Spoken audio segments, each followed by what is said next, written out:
24명의 사상자를 낸 충북 청주시 오송읍 궁평 2 지하차도 침수 사고. 검찰이 사고 원인 규명을 위한 대대적인 압수수색에 나섰습니다. 민지숙 기자. 이제 수사가 본격적으로 시작이 되는 거죠? 네, 그렇습니다. 신고를 받고 출동을 하지 않았다, 엉뚱한 곳으로 갔다, 또 이 과정에서 허위 보고를 했다, 이런 여러 의혹이 나오고 있는데요. 네. 검찰 오늘 오전에 이런 내용들을 확인하기 위해서 대대적인 압수수색에 나섰습니다. 먼저 충북도청과 청주시청, 흥덕경찰서와 충북소방본부 등 관련 기관과 이번 참사의 원인으로 꼽힌 미호강 임시제방공사와 관련돼서 이 발주처인 행복청, 시공사 등 10여 곳을 압수수색했습니다. 앞서 국정조사실은 경찰관 6명이 112 신고 처리 과정에서 중대한 과오를 저질렀고 또 총리실에 허위 보고를 했다라면서 검찰에 수사를 의뢰했는데 오늘 추가로 충청북도와 행복청 관계자에 대해서 중대한 직무유기 혐의가 발견이 됐다라면서 추가 수사 의뢰를 했습니다. 지금 충청북도 그리고 충청북도 경찰청 등등 해서 기관, 건설사 등 해서 10여 곳에 대해서 동시다발적으로 압수수색이 이루어지고 있습니다. 이번 의혹 조금 전에 민지숙 기자가 설명을 해드렸죠. 경찰이 부실하게 대응을 했다라는 의혹이 있는데 이에 대해서 경찰이요 순찰차 블랙박스 화면까지 공개하면서 해명에 나섰습니다. 관련 영상 좀 보겠습니다. 설명하고자 하는 분명한 이유는 집중호우에 따른 주민 피해를 최소화하고자 주어진 환경 속에서 최선을 다하여 수행하였다는 점을 확인하고 싶었기 때문입니다. 08시 37분에 접수돼서 궁평 2 지하차도 도로 지하차도에 물이 차서 차들이 후진해서 차를 뺀다. 통제가 필요한다. 이게 그 궁평 2 지하차도를 특정하는 최초의 신고라고 경찰은 보고 있습니다. 지경도 그때 이루어졌다는 말씀이시죠? 예, 그렇습니다. 그 궁평 2 지하차도가 미호천교와 더 가까운 건 사실입니다. 그래서 위치는 궁평 2 지하차도를 찍는 게 맞습니다. 신고자가 하고자 하는 위치를 이쪽으로 찍었다는 겁니까? 신고자가 위치하고 다릅니다. 그 수사 의뢰된 사안이기 때문에 제가 이 자리에서 답변을 드리기가 좀 곤란합니다. 이게 경찰이 밝힌 당시 동선인데요. 애초에 오전 7시 58분에 궁평 지하차도 통제가 필요하다는 신고를 접수를 했고 그리고 전달을 했습니다. 그리고 두 번째, 이로부터 약 한 8분, 10분 정도 지나서요. 8시 8분 궁평 1 지하차도, 이 지하차도가 아닙니다. 궁평 1 지하차도를 둘러본 후에 쌍청리 회전교차로로 이동을 했습니다. 그리고 8시 45분 이 쌍천리 회전교차로로 순찰차가 갔고요. 그 다음에 둘러본 뒤에 궁평 2 지하차도로 출발을 했습니다. 그리고 9시 1분에 궁평 2 지하차도에 도착을 해서 시민들 고립된 상황을 보고서 상황을 전파했다는 게 경찰의 설명입니다. 그런데 이종우 실장님, 네네.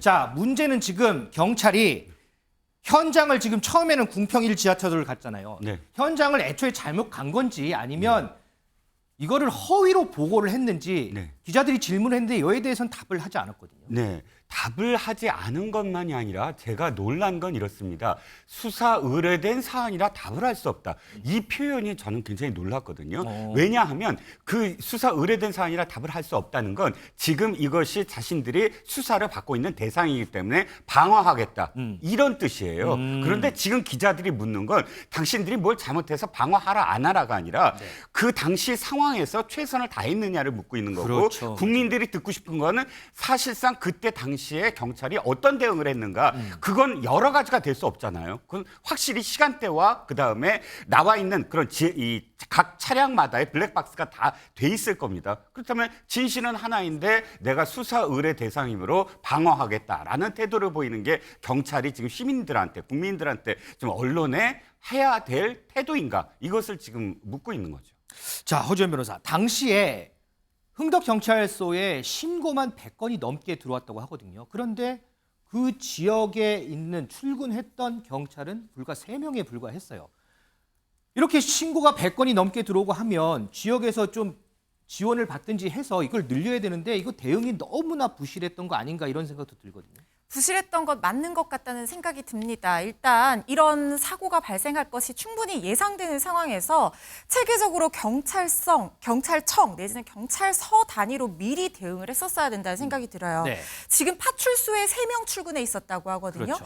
106건 신고가 들어왔는데 3명 단위로 이 파출소 인력에만 기대서 대비를 하려고 하니까 당연히 대비가 될 수가 없었던 겁니다.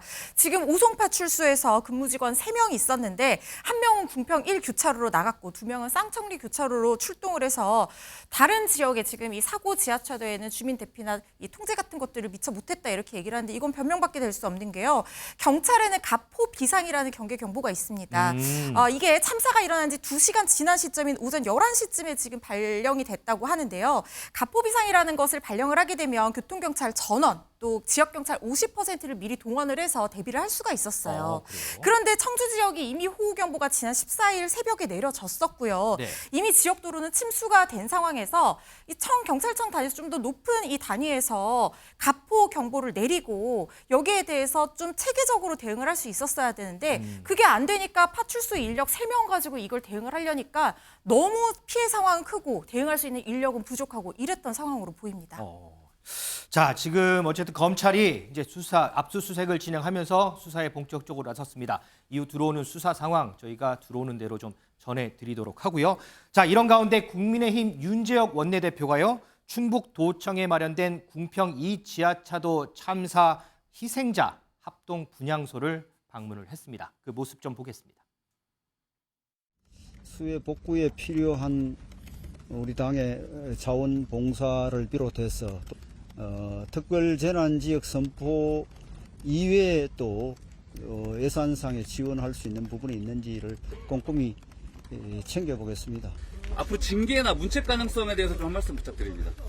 국무조정실에서 지금 조사가 진행 중에 있습니다. 그리고 경찰과 검찰이 지금 수사를 하고 있습니다. 그래서 감사나 수사 결과도 좀 참고해서 판단하겠습니다. 뭐 관리 책임이라든지 또 예방 책임이라든지 정부와 여당에 있습니다. 다만 이제 재난 자체가 여러 가지 사람이 통제할 수 없는 원인에 의해서 발생한 것은 그 부분대로 좀 판단을 해야 된다고 생각합니다. 김준일 에디터, 이 경찰의 부실 늑장 대응 논란도 논란이지만 총괄하는 이 충북도의 이 관리 책임이 과연 옳았느냐 하는 부분도 논란이거든요. 그에 대해서 지금 도지사가 이제 김영환 도지사인데 조금 전에 기자가 이 당 차원의 징계 어떻게 생각하느냐 그랬더니 우리 윤재욱 원내대표가 말을 좀 아꼈어요. 그 부분은 좀 어떻게 보세요? 그러니까 행정적인 것에 대해서 당이 징계를 내리기에는 그건 행정부의 몫이지 이거는 이제 정치적인 책임을 지우는 거는 예를 들면은 말에 대한 실언에 대한 뭐 이런 것들을 이제 책임을 지울 수가 있는 거죠. 그러니까 정치적 책임도 예를 들면 행정을 잘못해서 하는 정무적인 책임이 있는 거고 말을 잘못해서 설화를 일으킨 것에 대해서 정치적 책임이 있는 건데 후자는 이제 당에서 이제 징계를 낼 수가 있는 것이고 전자는 이러면 대통령이라든지 아니면 본인이 스스로 이제 사과를 한다든지 여러 가지 이제 뭐 태도를 이제 보일 수가 있는 거겠죠. 그래서 지금 국민의힘에서는 어쨌든 이 말 설화가 그러니까 내가 갔었어도 뭐 상황이 변할 수 있는 게 아니었다. 한두 명밖에 죽지 않았다. 요 말에 대해서 지금 징계를 하는 게 적절한 것인가 좀 판단하는 것 같아요. 홍준표 시장하고는 조금 다르다라고 보는 것 같은데 어쨌든 저는 이 일련의 과정들을 보면서 이 앞에 경찰들 뭐 그 얘기도 나왔는데 위에서는 아무도 책임 안 지는구나 지금 이 생각이 강하게 듭니다. 예, 그러니까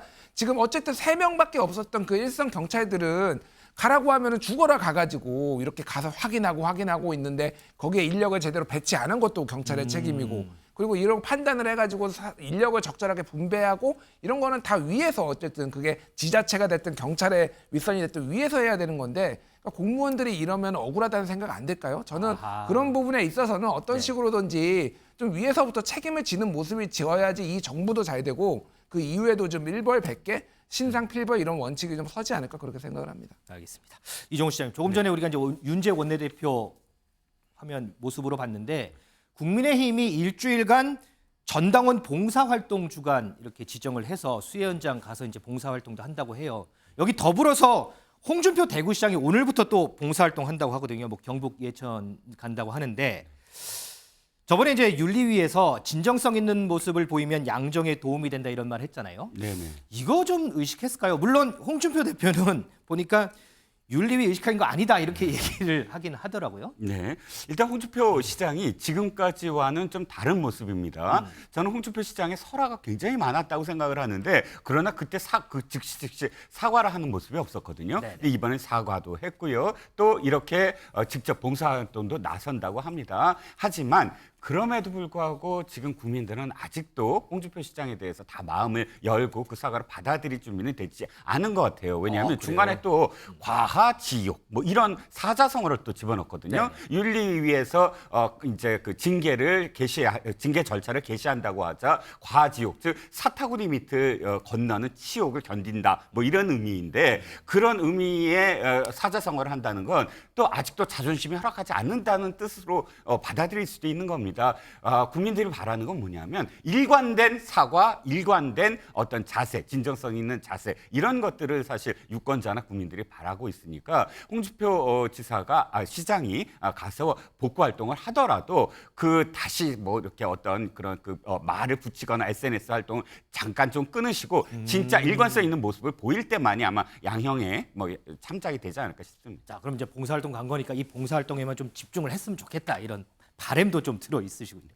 민지숙 기자, 이런 가운데 민주당 일부 의원들의 해외 출장이 또 논란이 돼요. 맞습니다. 민주당 의원 4명이요. 어제 5박 6일 일정으로 라오스와 베트남을 찾았습니다. 그런데 수해 피해가 아직 크고 지난 주말에도 굉장히 많은 비가 예고되어 있었거든요. 그랬죠. 이런 상황에 출장을 가는 게 맞냐 민주당 내부에서도 지적이 나왔는데 2달 전부터 준비한 중요한 외교 일정이다. 취소하면 결례가 된다라는 이유로 강행을 했습니다. 하지만 여기에는 박정 환노위 위원장이 포함이 되어 있어서 논란이 됐는데요. 네. 이 환노위는 전국의 물 관리와 이 수해 지원 복구를 담당하는 주무부처죠. 이 환경부를 이 산하 기관으로 두고 있습니다. 맞아요. 소관 기관으로요. 이 정부가 수해 대응을 제대로 하고 있는지 관리 감독해야 될 담당자가 해외 출장으로 자리를 비우게 된 셈입니다. 자, 국민의힘 이에 대해서 비판하고 있는데요. 그 목소리 좀 듣겠습니다.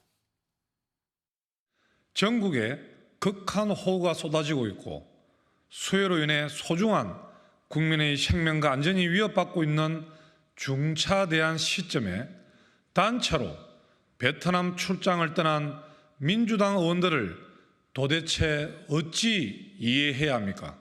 자연재해에 제대로 대처하지 못한다고 정부와 여당을 공격할 때는 언제고 거대 야당이 이런 무책임한 모습을 보이는 것은 결국 재난도 정쟁으로 이용하기만 하면 끝이라는 민주당의 저급한 수준을 보여주는데 또 다른 내로남불에 불과합니다. 허지연 변호사, 물론 이제 뭐 외교 일정에 따른 출장이라고 하지만 그럼에도 불구하고 그리고 특히나 이 수해 대응 관련 법안 다루는 이 국회 환경노동위원장까지 출장을 갔다는 거에 대한 이런 비판이 조금 높은 것 같아요. 상당히 부적절하다고 생각합니다. 지금 무엇이 중요한데 이렇게 물어보고 싶어요. 지금 장마가 끝난 게 아닙니다. 계속해서 비 피해 또 태풍까지도 예보가 되어 있는 상황에서 네. 이걸 빨리 복구하지 않으면 계속해서 피해가 누적될지도 모르는 상황이에요. 그런데 이런 상황에서 지금 박정 위원장 수해와 관련된 가장 중요한 현안들을 다루는 환노위 위원장이지 않습니까? 네. 지금 꼭 이렇게 해외 출장을 갔어야 했는지 저는 묻고 싶고요. 거기에 더해서 지금 같이 출장을 간 최의원 유니언 소속된 이 상임위도 행안위 같은 다 수해 피해 복구와 관련된 직접적으로 관련이 있는 그런 상임이에요. 네. 그렇다면은 이게 진짜 정말 필요한 상황이었나 이런 생각이 드는데요. 뭐 지금 박정 의원실 관계자에 따르면 이 환노회 회의를 전체 회의를 28일에 열기로 이미 여야 합의가 된 상황이었고 뭐 외교적 결례니까 일정을 바꿀 수가 없었다 이렇게 얘기를 하고 있는데요. 그런데 지금 단체장이라든가 위원장이라든가 이런 컨트롤 타워들이 이번 수해와 관련해서 자리를 비웠을 때 공통적으로 하는 얘기가 내가 있어도 그만 없어도 그만인 상황이다 이런 얘기를 하고 있거든요. 그런데 컨트롤 타워라는 건 말 그대로 그 자리에 있어야지 그 상황에서 총괄 지휘를 해야 되는 역할입니다. 네. 본인들의 역할이 어떤 것인지 뭐가 중요한지 먼저 생각했으면 하는 바람입니다. 자, 조금 전에 강민국 대변인도 잠깐 언급을 했지만 국민의힘에서는 이번 출장을 두고 내로남불이라고 비판을 하고 있습니다. 왜 이런 주장을 할까요? 이유가 있습니다. 얘기 좀 듣겠습니다. 지난 5월 G7 정상회의에 참석했던 멜로니 이탈리아 총리는 자국의 홍수 피해가 심각하자 조기 귀국하여 사태 수습을 진두지휘한 바 있습니다. 집중호우에 따른 피해가 계속 늘어나고 이번 주말이 최대 고비가 될 것이라는 전망이 있었습니다. 그런데 대통령이 귀국 일정을 연기하면서까지 우크라이나를 방문한 것은 아쉬운 대목입니다. 윤석열 대통령이 러시아에 가서 한 행동과 말은 우리 조국과 민족의 운명을 궁평 지하 차도로 밀어넣는 것과 마찬가지라고 생각합니다. 이종우 시장님, 민주당이 이렇게 수해 관련해서 비판을 한 게 불과 일주일 네네. 전이거든요. 네. 그렇습니다. 지금 국민의힘이 이렇게 그 민주당의 의원 외교 행보와 관련돼서 당당하게 지금 비판을 하게 된 대목도 바로 민주당의 내로남불을 지적하면서 지금 시작이 된 건데요. 조금 다른 점도 있죠. 민주당 의원들은 지금 조기 귀국 여론의 압박에 의해서 조기 귀국하기로 했습니다.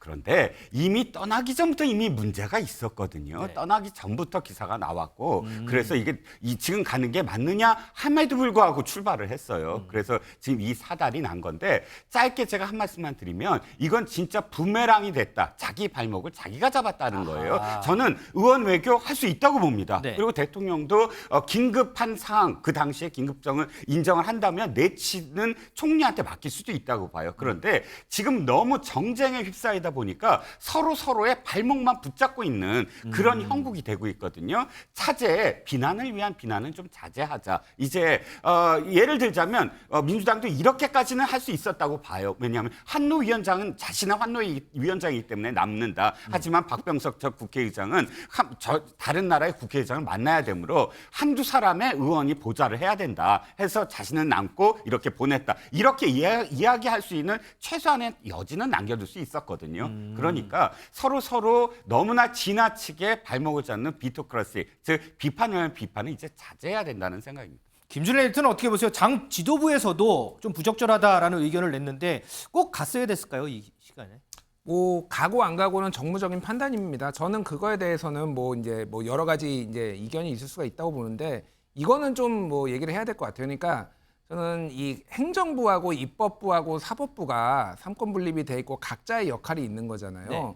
그러니까 저는 행정부 같은 경우는 대통령을 포함해서 지자체장, 경찰 여기에서는 왜 여기가 중요하냐면은 바로바로 가용한 자원을 어떻게 배분할 것인가 이거를 판단해야 되기 때문에 현장에 있는 것이 매우 중요하거든요. 네. 근데 국회 같은 경우에 입법부는 하나는 입법을 하는 거고요. 하나는 감사, 점검을 하는 거죠. 그러니까 입법은 사전에 하는 겁니다. 저는 왜 이런 수혜 법안이 제대로 입법이 안 됐느냐에 대해서는 비판할 수 있다라고 봐요. 그리고 이거를 이제 사후에 문제 제기를 해서 그러니까 감사를 하는 거 이런 것도 이제 사후에 하는 건데 이게 반드시 지금 있어야 되는 것이냐에 대해서는 그러니까 있으면 좋지만은 정말로 외교 일정이 있으면은 저는 이게 놀러 가는 게 아니면은 갈 수 있다고 봅니다. 그러니까 이거는 현장에 있어야지만 이게 되는 게 아니거든요. 그러니까 행정부하고 입법부는 분명히 다르요. 사법부도 그럼 반드시 있어야 되는 거냐 현장에 이제 이런 생각은 좀 들고요. 그럼에도 불구하고 이제 여러 가지 지금까지 그러니까 민주당이 해왔던 발언들 이런 거를 봤을 때 좀 정무적인 판단을 하는 게 맞지 않았나 그 생각은 듭니다. 네. 어느 정도 뭐 여지는 좀 있을지언정 어쨌든 정무적으로 좀 판단을 좀 해봤어야 된다라는 그런 의견으로 마무리하겠습니다.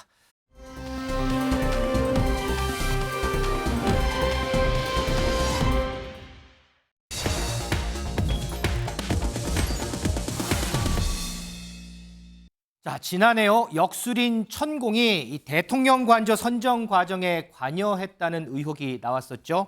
경찰이 이에 대해서 지금 수사를 진행하고 있는데 당시 현장을 둘러본 건 천공이 아니라 풍수지리학 교수였다라고 잠정 결론을 내린 것 같습니다. 조만간 지금 수사 결과를 발표할 예정이라고 하는데 요 얘기 좀 해보겠습니다. 민지수 기자, 네. 풍수지리학 교수였다.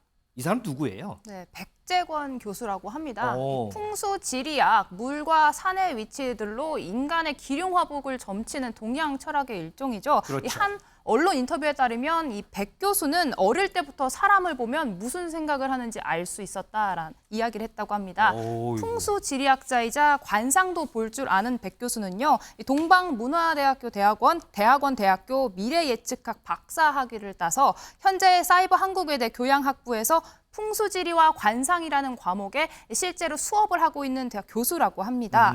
오랫동안 언론에 관상 관련된 칼럼을 써온 해당 교수는 과거 대선 때 유력 대선 후보 부부들을 만나서 관상을 직접 봐준 걸로도 유명한데요. 특히 지난 대선 때는 윤석열 후보의 당선 가능성을 공개적으로 이야기했고 그게 사실로 적중하면서 관련된 내용이 언론에 보도가 되기도 했습니다. 자, 여기 그 두 사람 비교해 놓은 사진 한번 좀 띄워봐 주실래요? 경찰에서는 이 두 사람의 인물이 좀 비슷하기 때문에 좀 이렇게 헷갈렸을 수도 있었다 뭐 이런 얘기를 하는데, 자, 이쪽에 역술인 천공의 모습이고요. 여기는 이제 조금 전에 우리 민지숙 기자가 설명했던 백재권 교수의 모습이 있습니다. 글쎄요, 시청자 여러분들은 두 사람이 이렇게 닮았는지 안 닮았는지 어떻게 판단하시는지 좀 궁금합니다. 자, 이렇게 풍수지리학 교수가 등장하면서요, 여야는 다시 한번 무속 프레임 공방을 꺼내 들었습니다. 여야 목소리 좀 듣겠습니다. 그러면 그 당시에 천공이 아니고 백재권 교수다라고 얘기를 하면서 그 절차도 과정에 대한 얘기를 하고 그 근거에 대한 얘기를 해야 되는 건데 그 당시 숨겼단 말이에요. 숨겼다는 얘기는 뭐냐면 천공도 숨기고 싶었고 백재권 교수도 숨겼다라고 볼 수가 있는 거죠. 그러니까 국가 중요한 정책 결정 과정에 공적인 일을 하지 않는 사인 관계에 있었던 사람이 들어와서 의사결정을 했다. 이게 문제가 될 거라고 이미 생각했기 때문에 숨겼다. 이렇게 볼 수밖에 없는 것이죠. 백재권 교수는 풍수지리학의 최고 권위자로 불리며 김정숙 여사뿐 아니라 이재명 부부와도 만나 풍수지리에 대한 조언을 한 것으로 익히 알려져 있는 사실입니다. 민주당의 계속되는 대통령 부부를 향한 저주성 선정선동 공세는 사실상 국민투표 결과를 무시하는 대선 불복 선언과 다름없습니다. 이종훈 시장님, 뭐 여당에서는 지금 얼토당토한 주장 계속 늘어놓는다 이렇게 공세를 펼치고 있고, 야당에서는 천공이든 뭐 백 교수든 어쨌든 문제가 될 수 있기 때문에 이거 숨긴 거 아니냐 이렇게 지금 공세를 펼치고 있거든요. 네, 일단 사안이 좀 다르다고 봅니다. 왜냐하면 작년 12월 달에 제일 먼저 이 문제를 제기했던 김종대 전 정의당 의원과 그 다음에 문제를 제기했던 부승찬 전 국방부 대변인의 인터뷰라든지 혹은 당시에 책 내용을 보면 아예 천공이라고 돼 있습니다. 부승찬 대변인의 책 제목이 문재인 정부 국방부의 비사와 천공 이렇게 돼 있어요. 네네. 그리고 김종대 전 의원도 군 고위 관계자에게 들었다. 천공이 거기에 방문을 했다라고 합니다. 천공과 백재권 교수가 다르다라는 주장을 하는 국민의힘의 입장에서는 어떤 입장이냐면 당시에 문제를 제기했던 사람들의 프레임은 어떤 프레임이냐. 경선 당시부터 계속되어 온 윤 대통령 부부와 옛날부터 가까웠던 역술인이 지금 모든 거를 다 결정한다. 그 사람 이름이 천공이다. 그래서 천공이라는 사람이 다 관여를 했다라는 공격을 계속 해왔어요. 네네. 그런데 지금 당시에 지금 보시면 알겠지만 민주당이 지금에서야 다른 사람이라고 해서 아니 똑같은 뭐 역술인이나 혹은 풍수지리설인데 지금 그것이 달라지지 않았다라고 한다면 그건 좀 다르죠, 성격이. 왜냐하면 확실하게 천공이라고 주장했던 두 사람이 있기 때문에 그 두 사람은 확실하게 또 군 고위 관계자로부터 들었다라고 얘기했기 때문에 그래서 나중에 논란이 이제 지금 불거진 거고. 네, 군 고위 관계자가 누구냐 했고 부승찬 대변인이 얘기하기를 당시에 남영신 육참총장이라고 했거든요. 맞아요. 근데 남영신 육참총장 공개적으로 오마이TV에 나서서 난 그런 사실을 들은 적이 없다라고 공개적으로 부인도 했습니다. 결과적으로 제가 다시 이제 정리를 한다면 일단 부승찬 국방부 대변인과 그다음에 김종대 전 의원은 일단 사과를 해야 된다. 왜? 자신이 직접 보지도 않은 사실을 갖고 이렇게 전언을 하는데 그것이 이제 천공이라는 그 이전부터 대통령 부부와 관련이 있는 사람이라는 공격을 해왔기 때문에 그거는 정리를 해야 되는 것이고, 또 당시에 왜 안 밝혔느냐? 기억하시겠지만 당시 모든 그러니까 민주당의 어떤 공격은 천공이다라고 했어요. 천공이 간 적 없다라고 대답을 하더라도 천공이라고는 어떤 공격만 했지 당시에 어떤 사람이 어떻게 됐느냐에 대한 어떤 질문이나 혹은 상황이 전혀 이어지지 않았거든요. 그렇기 때문에 이 공격은 저는 일단 일단락을 해야 된다. 천공이라고 완전히 적시를 하고 공격을 해왔다라는 사실입니다. 그래서 김준일 에디터, 뭐 한겨레 신문 보도긴 한데 대통령실 관계자 발로요. 당시에 천공이 이슈가 됐기 때문에 그 부분만 아니라고 했으면 된 거였다. 그래서 뭐 숨긴 게 없다 이런 해명을 내놓거든요. 제가 듣기에는 굉장히 황당한 해명입니다. 그러니까 뭐 천공의 이제 이슈가 제기가 나왔잖아요. 네. 그럼 천공이 아니면은 천공 아니다. 백재권 교수가 왔다라고 얘기를 하면은 대통령실이 지금 고발까지 한 거잖아요. 그래서 지금 부승찬 전 대변인은 책 냈는데 거기 지금 출판사 압수수색까지 하고 난리가 났습니다. 한마디로 얘기를 하면은 이거를 지금 그냥 간 게 이 사람이 혼자 뭐 걸어 들어갈 수가 있는 게 아니잖아요. 여기는 군사 시설이에요. 그렇죠. 보안 그러니까 지역이니까. 지금 그 당시에 윤한홍 청와대 이전 TF 팀장하고 김용환 지금 TF 부팀장, 지금은 이제 경호처장이 되신 분들하고 같이 들어갔다는 걸로 지금 알려져 있잖아요. 네. 이분들은 왜 그럼 가만히 있었나요? 백재권 교수다, 우리가 간 거 청구 아니다라고 그냥 얘기하면은 다 끝날 일이고, 그러면 그냥 다 일당락이 됐을 문제인데 지금까지 그러면 왜 숨겼냐고. 그러니까 제가 제일 궁금한 겁니다. 그러니까 다 알고 있었을 거 아니에요, 이분들은. 그러니까 이거는 쉽게 얘기를 하면은 뭐 천공이든 백재권이든 이게 비공식 라인으로, 공식으로 하는 것도 아니고 비공식 라인으로 이렇게 가서 보는 것 자체가 부적절하다라고 본인들이 인식을 하고 있으니, 그러면 이제 이건 아까 딱히- 민주당의 논평한 대로 누구든지 어쨌든 문제가 될 수 있다고 생각하니까 숨긴 거다. 아니 그러니까 이거 그러면 왜 그때 얘기를 안 했냐고요. 그러니까 상식적이지 않다라는 거를 말씀을 드리는 거고, 이분이 뭐 이제 얼마나 이제 풍수지리학의 이제 전문가인지는 모르겠으나 대부분의 이제 칼럼이나 이런 걸 쓰면 관상학을 얘기하시는 거거든요. 하는 분이거든요. 그래서 저는 뭐 이 분야에서는 정말 모르겠으나 얼마나 이게 과학적이고 이런 건지에 대해서는 많은 시청자분들이 좀 의문을 품지 않을까 그런 생각이 듭니다. 자, 어쨌든 이번 논란 지난해 12월에 불거졌죠. 김종대 전 정의당 의원이 한 라디오 방송에 출연해서 언급을 하면서 논란이 됐는데, 그 당시의 얘기 다시 한번 좀 들어볼까요? 이게 이제 천공이 다녀간 직후입니다. 육군 참모총장이 건물에 비가 샌다, 페인트가 벗겨졌다, 이런 기사들이 엄청나게 많이 나가요. 그 다음에 이제 외교부 장관 공간으로 관저가 바뀌는 것이죠. 물론 이 직접적인 인과관계를 제가 다 설명할 수는 없습니다. 그러나 제가 취재한 것도, 제가 아는 기자들이 취재한 것은 여기에 대해서 현재 경호처나 어떤 육군에서 아직까지는 확인해주지를 않고 있기 때문에 직접적인 인과관계는 알 수가 없으나 당시에 천공이 다녀가고 나서 외교부 장관 공간으로 바뀌었다. 이 선후관계는 확실하다는 거죠. 천공도 오고 백재권 씨도 왔을 가능성도 배제할 수는 없는 거 아니겠습니까? 저도 전적으로 동의합니다. 이제 백재권 교수만 왔을 수도 있고요. 예.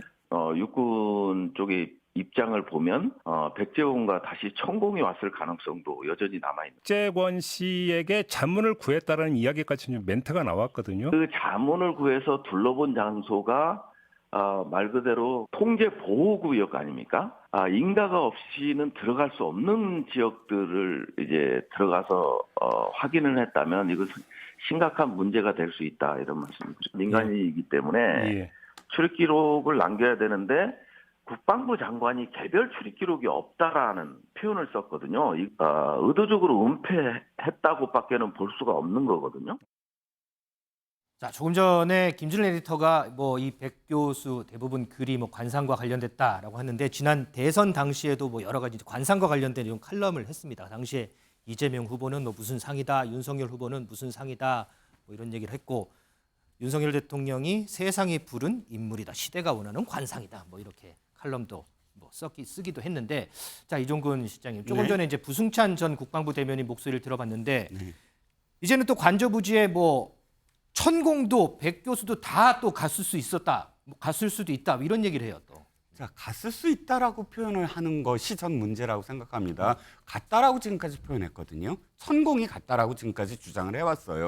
아주 단언을 해왔습니다. 그것도 그런데 지금은 천공이 갔을 수도 있다, 백재권 교수가 갔을 수도 있다, 한 발 물러납니다. 저는 부승찬 전 대변인이 어떤 사람이냐라고 이렇게 취재를 해보면, 이 사람은 객관적인 정말 군 출신의 사람이냐, 아니라는 겁니다. 민주당의 제주 지역에 출마 경선도 했던 사람이고요. 그러니까 당적이 거의 민주당 당적이었던 사람이 지금 정치적인 어떤 공세를 한다고 생각할 수밖에 없어요. 아까 이 관상 전문가라고 하지만 이 사람이 2017년도에 백재권 교수가 2012년도에 대선과 관련된 그런 그 후보들의 글을 써서 굉장히 인기가 있었어요. 2012년도에요. 2012년도 대선에서 그다음부터 2017년 대선까지 중앙일보가 매주 하나씩 칼럼을 쓰고 여성경제신문도 칼럼을 쓰고 저도 당시에 정치부 이제 데스크였는데 관련된 어떤 그 청탁을 했지만 못했어요. 워낙에 인기가 있어서. 그런데 보면 이재명 그 후보에게도 사실상 관상만이 아니라 이 풍수지리와 관련해서 조상묘에 대한 좋은 얘기를 많이 해줘요. 그래서 기사를 보시면 알겠지만 김혜경 씨가 이 이재명 후보 당시에 찾아갔을 때 좀 더 3개월이라도 일찍 왔으면은 더 좋은 정보를 많이 얻었을 것이다. 네. 라고 할 정도로 우호적으로 이 4시간 동안 이 교수와 만난 거를 이야기하거든요. 네. 전문가다 아니다를 떠나서 그만큼 이재명 후보가 달려가서 부부가 만나서 4시간 동안 이야기할 만큼 당시에 대선에서 이 사람을 찾아간 사람이 굉장히 많다는 겁니다. 자, 어쨌든 뭐 경찰이 조만간 뭐 최종 결과를 발표한다고 하는데 이 논란 어떻게 마무리될지도 좀 지켜보겠습니다. 자, 다음은 민지숙 기자의 뉴플리 순서입니다. 이번 시간부터는 이웅형 건국대 경찰학과 교수도 함께합니다. 같이 보시죠.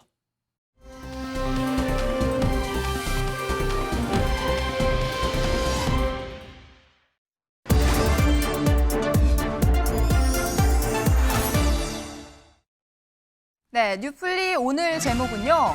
갱생한 척 풀려나면 사형시켜달라. 신림동 피해자 유족의 호소입니다.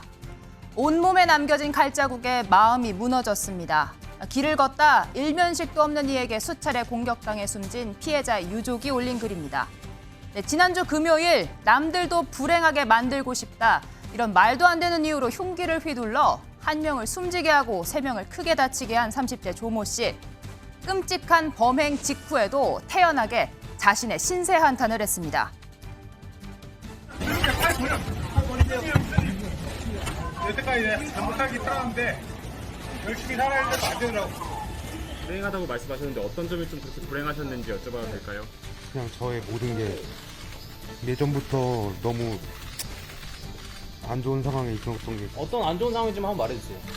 아니 저는 그냥 쓸모없는 사람. 죄송합니다. 저 범행 언제부터 계획하신 겁니까? 죄송합니다. 네, 유족들은 이번 사건 단순한 묻지마 범죄로 묻히지 않고 최고형인 사형을 선고해달라 이렇게 요청하면서요. 반성하지도 않는 반성문으로 갱생한 척만 하는 범인이 또다시 사회에 나올까 두렵다 이렇게 적었습니다. 실제로 구속되기 전까지 수차례 취재진 앞에 모습을 드러낸 조 씨는요.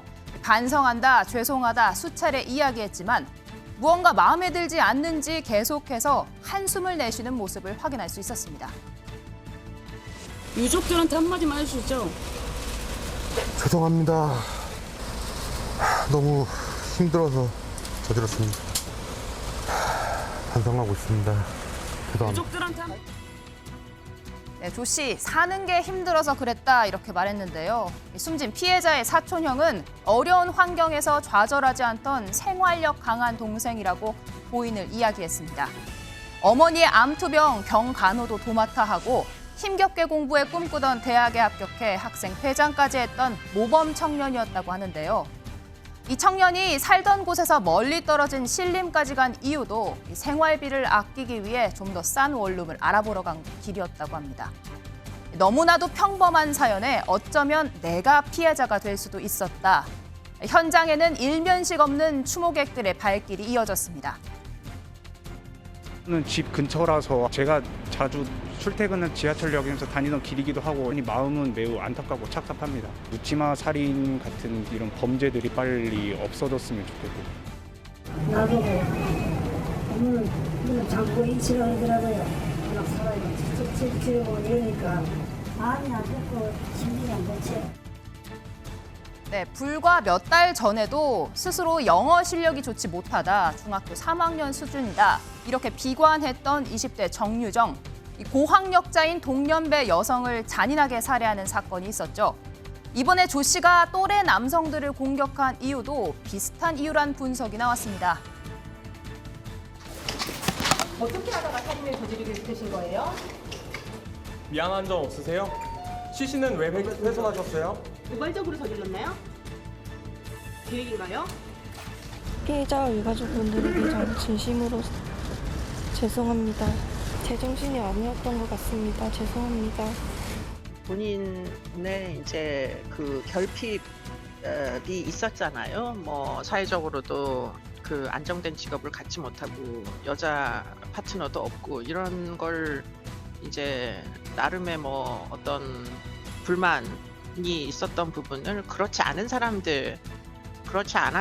사람들에게 있어서의 이제 어떤 뭐 자신이 가지지 못한 것을 박탈함으로 해가지고 불행을 주려고 했던 그런 동기였던 것 같아요. 그렇기 때문에 또래였어야 됐었고 남자였어야 했었고 피해자의 타입을 이제 계획적으로 선택을 한 것으로 보인다 이렇게 얘기할 수 있습니다. 네, 경찰은 조 씨에 대해 사이코패스 검사 진행하기로 했는데요. 정유정뿐 아니라 부산 돌려차기남도 연쇄살인마 강호순과 비슷한 수준의 사이코패스 성향 보인다는 진단이 나왔습니다. 이처럼 사이코패스 범죄가 늘어나는 가운데 법무부 장관이 직접 대책 마련을 약속했습니다. 돌아가신 분의 피해자를 넘고 정부에 강요하는 사람으로서 대단히 죄송하다는 말씀입니다. 여기서 사이코패스 범죄에 대한 대책을 서울시 예방하는 게 없고 국가의 책임이라고 생각합니다. 그런 사안에 대해서 얘기를 해가지고 제가 사이코패스 범죄를 예방하고 막을 수 있는 시도적인 방안을 좀 더 연구하고 준비하겠습니다. 네, 용혁 교수님. 끔찍한 범죄입니다. 그런데 어린이와 뭐 여성, 노약자가 아닌 젊은 남성들을 타겟으로 했다라는 점이 좀 주목될 것 같은데요. 근데 그거는 또 보는 시각에 따라서 꼭 맞지 않을 수가 있습니다. 가만히 살펴보게 되면 네. 오는 순서대로 구분함이 없이 그 공격 행위를 했다라고 보면 더 타당할 것 같고 바꿔 얘기하면 외국에서 발생하는 이른바 그 총기 난사 사건의 모습하고 네. 상당히 유사한 것이지 일부러 기다렸다가 남자만을 공격했다. 그것은 사실은 아니지 않는가 이런 생각이 듭니다. 바꿔 얘기하면 큰 틀에서 보게 되면 현실 불만적 동기 자체가 네. 이른바 다중 살해라고 하는 표현으로 나타난 것이다. 본인이 생각할 때 왜곡되긴 하지만 네. 사회가 나를 거부하고 버렸기 때문에 그 누구라도 할 것 없이 나는 공격을 해야 되겠다라고 하는 응징과 복수의 사회적 위험 신호가 발현된 그런 사건이 아닌 것인가. 더 위험한 상황은 제가 가상적으로 생각했을 때 네. 범죄자가 혹시 정치적 신념과 종교적 가치와 함께 결합이 됐으면 네. 이것이 이른바 자생 테러, 이른바 외로운 늑대에 의한 테러의 가능성을 배제할 수는 없는 것이죠. 네. 이와 같은 신호가 사실은 국내 사회에서도 벌써 5년, 10년 전부터 오긴 했습니다. 네. 그래서 이렇게 단발적으로 이를테면 개인 일부의 정신적 문제다. 이른바 사이코패스적 접근을 하는 것은 근본적인 문제를 사실상 파헤치지 못하는 그런 우를 범할 수 있기 때문에 이와 같이 사회의 이면에 무엇이 문제가 되었고 형사사법 시스템은 왜 작동을 하지 않았는지 네. 경찰, 검찰, 법원, 교도소, 보호관찰관은 왜 이와 같은 범죄자를 막지 못했는가 네. 이와 같은 심층적 원인을 고찰하는 방향으로 접근할 필요가 있지 않나 생각합니다. 네, 그 부분에 있어서요, 교수님. 20대 때 조 씨가 소주병으로 또 다른 남성을 가격해서 법원에서 재판을 받았다라는 내용이 오늘 추가로 공개가 됐습니다. 이번에 인명피해까지 발생을 했는데요. 중간에서 어떤 점이 가장 아쉬웠다라고 생각을 하십니까? 네, 결국은 이제 이 사람의 생애 주기적 이슈들을 조사하고 관찰할 필요가 있습니다. 과연 어떠한 경위를 통해서 처음 비행을 시작했고 네. 무엇이 변곡점이 됐고 어떤 것이 촉발 요인이었는지 지금 잠깐 언급을 하셨지만 폭행 전과를 포함한 전과 3범 이외에 사실은 교도소가 아닌 네, 소년 전과가. 보호 처분으로 13번의 처분을 받았습니다. 그런데 이것은 형사 처분이 아니고 보호 처분에 불과한 것이죠. 네. 보호 처분 1호부터 아마 10호까지인데 그러면 국내에 소년 형사사법 시스템이 13번 동안 과연 무엇을 했던 것인지 형식적으로만 작동한 것은 아닌 것인지 이것부터 사실은 이제 문제인 거죠. 네. 조금 더 들어가게 보면 혹시 촉법 소년과 관련된 여러 가지 논란들 또는 보호 처분이 형식화되어 있던 것들 또는 지금 소년원의 과밀화 때문에 제대로 된 개선 교화가 발생하지 못하는 이런 점들 또 보호관찰관들은 보호관찰 수 자체가 150건, 160건입니다. 그런데 선진국에서는 20건, 30건에 불과한 거죠. 그러니까 심층적인 개선 교화도 없었던 이와 같은 것이 이와 같은 우리 사회의 괴물을 만들었던 것은 이제 아닌 것인지 네. 이제 이런 차원에서 분석이 이루어져야 되고요. 지금 잠깐 언급을 하신 바와 같이 한국의 지금 교정 행정은 과거의 행정 패러다임에 머물고 있습니다. 즉 형을 사는 동안에만 감금을 해놓고 아무런 일이 생기지 않으면 다 됐지. 그런데 그것이 아니고 과연 교도소 내에서 어떻게 개성교화 프로그램을 작동을 해서 재사회가 이루어지고 다시 재범을 하지 않을 수 있는 사회 연결고리 등의 현대적 교정 패러다임은 지금 부족합니다. 따라서 그 법무부에서도 이번 사건을 계기로 해서 좀 대폭적인 개선과 개혁이 있어야 되지 않나 생각합니다. 네, 재사회화 말씀해 주셨는데 지금 유족들이 가장 걱정하고 있는 게 반성문을 써서 감형받아 나오는 게 아니냐 이런 얘기를 했는데 좀 전에 영상으로 보신 것처럼 죄송하다 말은 하는데 계속 한숨을 내쉬는 이런 모습 어떻게 보셨습니까? 결국은 이제 그 진심에 어린 그 뉘우침과 반성, 회오의 감정이 아니고 어떻게 본다면 상당히 이 상황 자체도 짜증나는 것이죠.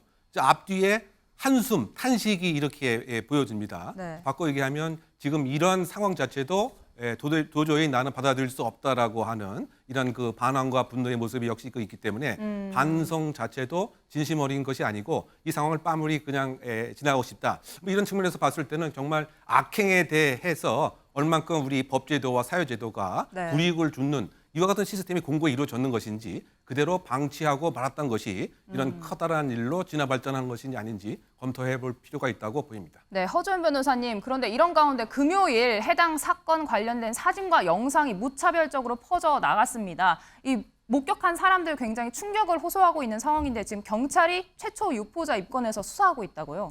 네, 맞습니다. 이렇게 영상 함부로 유포하는 것은 정통방법상 명예훼손죄에 해당해서 형사처벌 대상이 될 수가 있습니다. 지금 문제는요, 그 안에 가해자의 얼굴뿐만 아니라 피해자의 얼굴이 그대로 노출이 되어 있는 상황이에요. 그러다 보면 이 피해자뿐만 아니라 피해자 유족들에 대한 2차 가해도 될 수 있고 이 영상을 본 사람들 굉장한 심리적 트라우마를 호소하고 있는 사람들도 있거든요. 이렇게 공포심이나 불안감을 조성하는 영상을 의사에 반해서 반복적으로 도달하게 하는 그 행위 자체도 명예훼손과 별도로 또 처벌 대상이 되는 범죄이기 때문에 이런 부분 좀 주의를 하시고 영상 자체에 절대 접근하지 않는 것이 가장 좋을 것 같습니다. 네, 이런 가운데 이웅혁 교수님, 사건 당일날 한 여성이 이 맨손으로 해당 피해자를 막아서는 영상이 또 화제가 되기도 했습니다. 해당 여성의 용감한 행동으로 추가 피해를 막긴 했지만 흉기를 든 사람에게 맨몸으로 이렇게 대응하는 것 좀 위험한 게 아니냐 이런 이야기도 나오거든요. 이런 상황에서 어떻게 대처를 해야 할까요? 근데 그 중요한 것은 이 상황에서 뭐 여성, 남성을 구분하기보다는 이른바 그 사회적 방관자가 아닌 이른바 사회적 개입을 했다고 하는 이 점에 더 의미가 있지 않는가 그 생각이 되고요. 그런데 그럼에도 불구하고 이와 같은 상황에서 스스로 자기 몸을 자력 구제하는 이것은 과연 온당한 그런 현상으로 봐야 되느냐. 바꿔 얘기하면 치안 패러다임이 지금까지 너무 수동적으로 있었던 것은 아니냐. 바꿔 얘기하면 112 신고에만 응하는 것이지 이와 같은 상황에서 혹시 순찰 등을 통해서 공식적으로 개입을 한다든가 또는 이른바 그 지능형 CCTV를 통해서 소위 말해서 행동을 제지할 수 있는 이런 것으로 이제 진화 발전하는 것이 필요하고 뭐 이렇게 스스로 막는 행위에 이르게 된 이것에 있어서의 우리 그 선진국에 과연 맞는 현재 그 치안 패러다임인지 적극적인 재검토가 필요한 대목으로 보입니다. 네. 지난 주말 사이 연령대 성별 할 것 없이요 호신용품을 찾는 이들의 숫자가 굉장히 많이 늘었다고 합니다. 뉴플리 오늘 여기까지고요. 다음 앵커의 픽 함께 보시죠.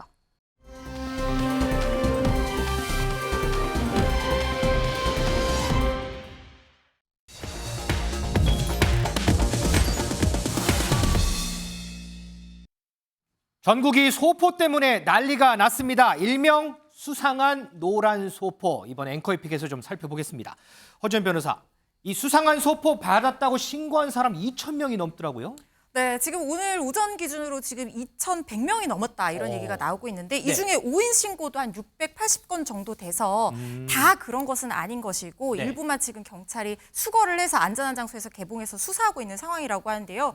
사건 지난 20일 울산의 한 장애인 복지시설에서 시작이 됐습니다. 관계자 3명이 주문한 적도 없는 노란색의 수상한 소포를 받아서 열어봤는데 아무것도 들어있지 않았는데 뭔가 어지럼증과 울렁거림 이런 것들 호소를 했다는 거예요. 호흡 곤란도 호소를 했다고 하고요. 혹시나 테러 가능성이 있는 것이 아닌가 의심될 수 있는 부분이잖아요. 그렇죠. 괴물질이 있을 수도 있는 겁니다. 그래서 국방과학연구소에서 정밀검사를 했는데 보건소 간이키트 검사에서도 국방과학연구소에서도 유해물질이 발견된 것은 아닙니다. 그렇지만 아직까지 경찰이 지금 어떤 물질이 포함되어 있는지 몰라서 국과수에 정밀검사를 의뢰를 해서 추가적인 어떤 독극물 여부에 대해서 수사를 하고 있는 상황입니다.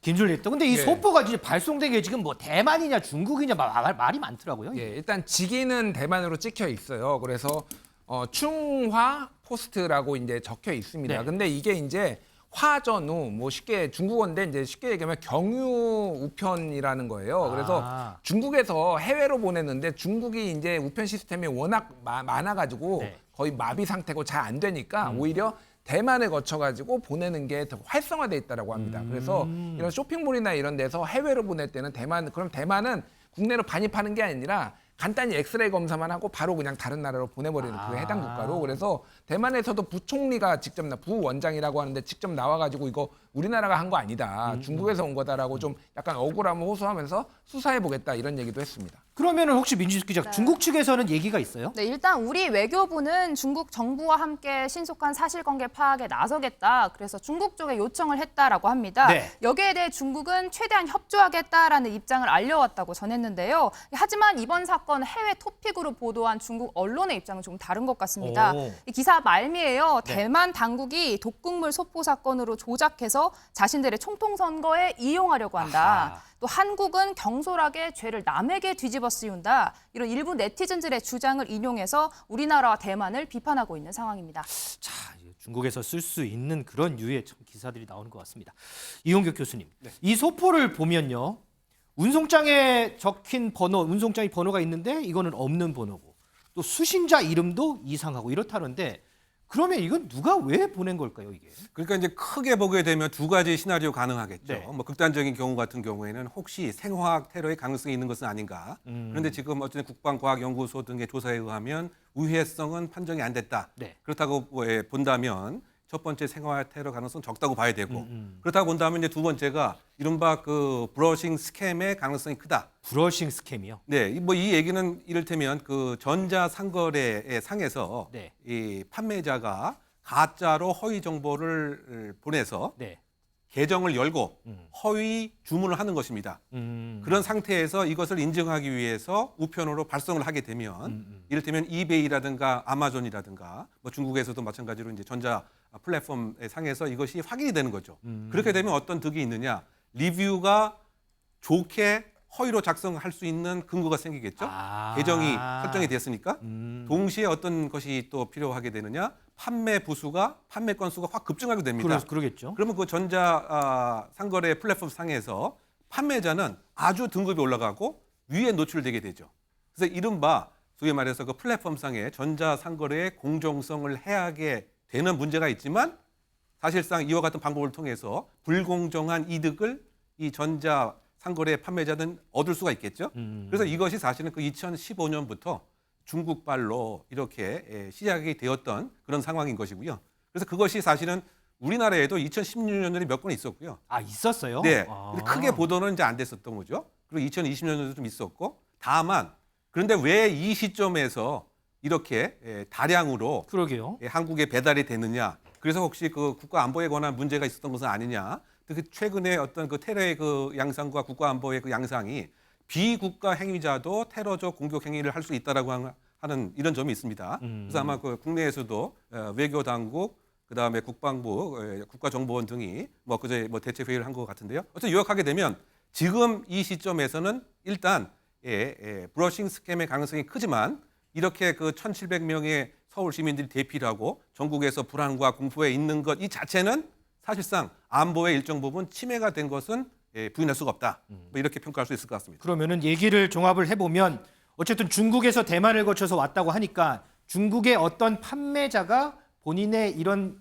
것들을 올리기 위해서 이런 소포들을 보냈을 가능성이 높다. 불특정 다수에게. 네, 그렇습니다. 일단은 이제 그럴 가능성이 큽니다. 우리 앵커께서 잠깐 뭐 설명하신 바와 같이 그 수신인의 정확한 이름이 불분명한 것도 있는 것 같고요. 또 어떤 면에서는 이 주소만 맞았고 아무것도 없었다. 더군다나 이 안에 들어갔던 그 물건 자체가 가장 전형적인 것이 값싼 물건이라든가 아예 물품이 없는 것.